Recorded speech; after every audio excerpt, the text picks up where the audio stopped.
अस्सलाम वालेकुम नाज़रीन। जब भी आप मार्ट या बाजार जाते हैं तो आपने देखा होगा कि एक पूरी मुर्गी बहुत कम कीमत पर मिल जाती है। बाज जगहों पर तो सिर्फ 500-600 रुपए में भी दस्तयाब होती है। देखने में ये बहुत अच्छा लगता है कि हमें इतना सस्ता गोश्त मिल रहा है, लेकिन अगर हम जरा सोचें तो सवाल पैदा होता है कि आखिर ये इतना सस्ता क्यों है। क्या वाकई चिकन इतना सस्ता पैदा होता है? अगर दुकानदार, मार्ट, ट्रांसपोर्ट और सप्लाई चेन सब लोग अपना अपना मुनाफा रख रहे हैं, तो फिर इस मुर्गी को पालने, खिलाने, पीने के पानी, सफाई और दीगर इखराजात के बाद आखिर प्रॉफिट कहां से आ रहा है? यही बात समझने वाली है। आज से तकरीबन 100 साल पहले यानी 1925 में एक मुर्गी को मुकम्मल तौर पर बड़ा होने में 125 दिन लगते थे, यानी 4 महीने से भी ज्यादा वक्त। लेकिन आजकल वही मुर्गी सिर्फ 47 दिन में यानी 1.5 महीने से भी कम वक्त में बड़ी हो जाती है।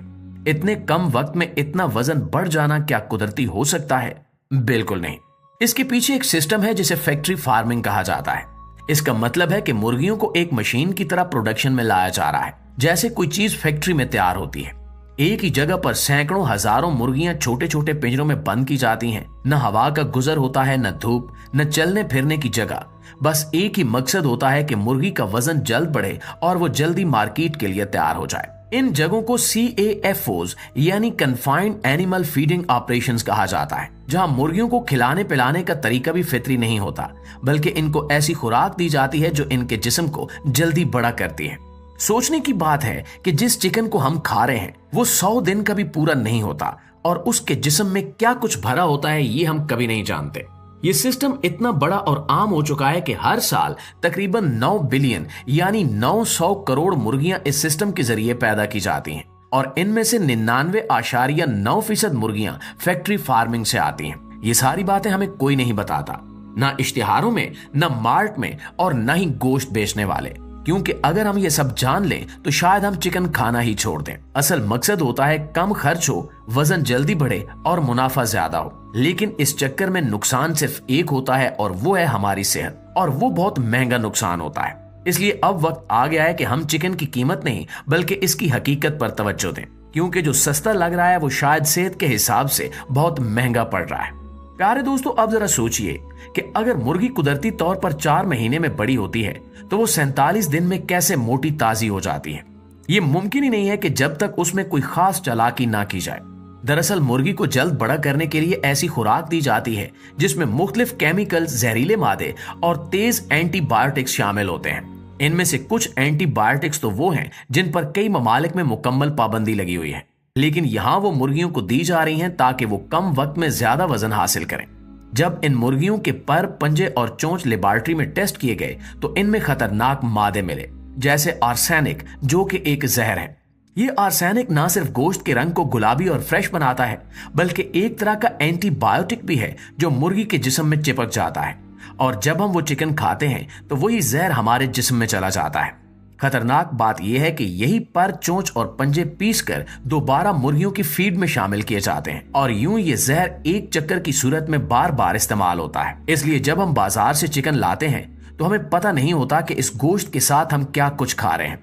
इसके अलावा इन मुर्गियों को ऐसी इंसानी दवाएं दी जाती हैं जो जहनी दबाव और बेचैनी को कम करने के लिए इस्तेमाल होती हैं। इन मुर्गियों को दिन रात जगाए रखने के लिए इनकी खुराक में कैफीन भी मिलाई जाती है ताकि ये ज्यादा खाएं, कम सोएं और जल्दी बड़ी हो जाएं। यानी मुर्गी को एक मुकम्मल मशीन बना दिया जाता है जो सिर्फ खाती है, जल्दी बड़ी होती है और फिर कसाई के पास पहुंचा दी जाती है। प्यारे साथियों, इसके अलावा इस सारे अमल में एक और आम पहलू को नजरअंदाज कर दिया जाता है, और वो है उस जानवर की फितरी जरूरत और जज्बात। जी हाँ, जानवर भी एहसास रखते हैं। जब मुर्गियों को छोटे छोटे पिंजरे में बंद कर दिया जाता है, जहां न रोशनी आती है, न हवा चलती है, न वो आजादाना चल फिर सकती हैं, तो वो जहनी दबाव का शिकार हो जाती हैं।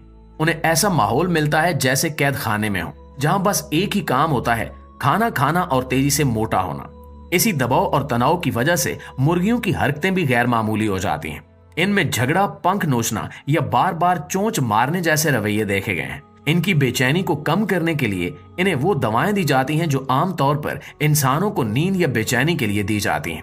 अब आप सोचिए कि एक ऐसा जानवर जो कुदरती तौर पर चलने फिरने, धूप में बैठने और जमीन कुरेदने का आदी है, उसे एक बंद, तारीक और घुटनजदा जगह में रखा जाए तो वो कैसा महसूस करेगा। इसलिए इन मुर्गियों को दवाओं के जरिए खामोश कर दिया जाता है ताकि ये शोर न करें, एक दूसरे को नुकसान न पहुंचाएं और ज्यादा से ज्यादा खाती रहें। मुर्गियों के लिए ये सब कुछ बिल्कुल गैर फितरी है, लेकिन इसका मकसद सिर्फ एक होता है, वजन बढ़ाना। और यही बढ़ा हुआ वजन हमारी प्लेट में आता है और साथ ही वो केमिकल, वो दवाएं, वो जहरीले मादे भी आते हैं जो उस मुर्गी के जिस्म में भरे होते हैं। प्यारे साथियों, हम सिर्फ चिकन नहीं खा रहे होते, हम एक जहरीली फैक्ट्री का नतीजा अपनी प्लेट में रख रहे होते हैं। अफसोस की बात यह है कि ये सब कुछ हमें नजर नहीं आता। हम सिर्फ फ्रेश, साफ, तरोताजा गोश्त देखते हैं, लेकिन उस गोश्त के पीछे छुपी अजियत, जहनी दबाव, दवाओं का असर और फितरी जिंदगी की कमी हमें दिखाई नहीं देती। हम सिर्फ मार्केट के पैकेट पर खूबसूरत लेबल्स पढ़ते हैं और तसल्ली कर लेते हैं कि जो चीज हम खरीद रहे हैं वो सेहतमंद है। मार्ट या बड़े स्टोर पर जब चिकन का पैकेट हमारे सामने आता है तो उस पर लिखा होता है नेचुरल फीड, मिनिमली प्रोसेस्ड, तो हमें लगता है कि यह गोश्त शायद किसी देहात या खुले मैदान में पाली गई मुर्गी का है, लेकिन हकीकत में ये सब अल्फाज सिर्फ दिखावा होते हैं। वेजिटेरियन फील्ड का मतलब ये हरगिज नहीं कि मुर्गी ने साग, पालक या कुदरती सब्जियां खाई हों। हकीकत में इनको दिया जाता है GMO अनाज। जी हाँ, वही मकई या सोया जो लेबोरेटरियों में तैयार किया जाता है, जिसमें कुदरती खुराक की खुशबू भी शामिल नहीं होती। और सबसे बड़ी बात यह कि मुर्गी कुदरती तौर पर वेजिटेरियन होती नहीं है, वो तो घास, बीज, यहां तक कि छोटे कीड़े मकोड़े खाती है। तो जब उसे सिर्फ GMO अनाज खिलाया जाता है तो उसकी फितरी खुराक को मुकम्मल तौर पर बर्बाद कर दिया जाता है। अब आप सोचें कि एक जानवर जो कुदरती तौर पर मुख्तलिफ चीजें खाने का आदी हो, उसे एक ही किस्म का गैर फितरी, जहरीला और मसनूई खाना दिया जाए तो उसके जिस्म पर क्या असरात होंगे। यही असर बाद में गोश्त के जरिए हमारे जिस्म में आता है। तो दोस्तों, दर हकीकत हम एक ऐसा गोश्त खा रहे होते हैं जो मुख्तलिफ किस्म की एंटीबायोटिक्स, हार्मोन्स, जहरीले केमिकल्स और दवाओं से भरा होता है। ये चीजें सिर्फ मुर्गी के जिस्म को मुतासिर नहीं करती, बल्कि जब वो गोश्त हमारे जिस्म में दाखिल होता है तो ये हमारे हार्मोन सिस्टम पर बराह रास्त असर डालता है। हमारे जिस्म में थायराइड, ओवरी, टेस्टिकल्स और पैंक्रियाज जैसे अहम गदूद होते हैं, जिनका काम होता है जिस्म के अंदरूनी निजाम को मुतवाजन रखना, जैसे नींद, भूख, बच्चों की पैदाइश, नशोनुमा और तवानाई का लेवल।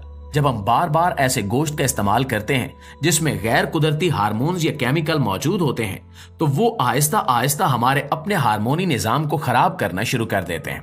हम सिर्फ मुर्गी नहीं खा रहे, हम अपनी आने वाली नस्ल के लिए बीमारियां खरीद रहे हैं। और अफसोस की बात यह है कि हमें इन बातों का एहसास उस वक्त होता है जब बहुत देर हो चुकी होती है। अब वक्त आ चुका है कि हम अपनी आंखें खोलें और सोचें कि हम अपने और अपने बच्चों के जिस्म में क्या डाल रहे हैं। सिर्फ जायके, वक्त की बचत या कम कीमत की खातिर हम क्या कुछ बर्दाश्त कर रहे हैं। जी तो प्यारे साथियों, ये थी हमारी आज की वीडियो, और इस वीडियो को ज्यादा से ज्यादा शेयर कीजिएगा। आपका एक शेयर किसी को इन मोहलिक बीमारियों से बचा सकता है। इंशाल्लाह आपकी खिदमत में हाजिर होते हैं एक और वीडियो के साथ। तब तक अपना और आसपास के लोगों का ढेर सारा ख्याल रखिएगा। अल्लाह निगहबान।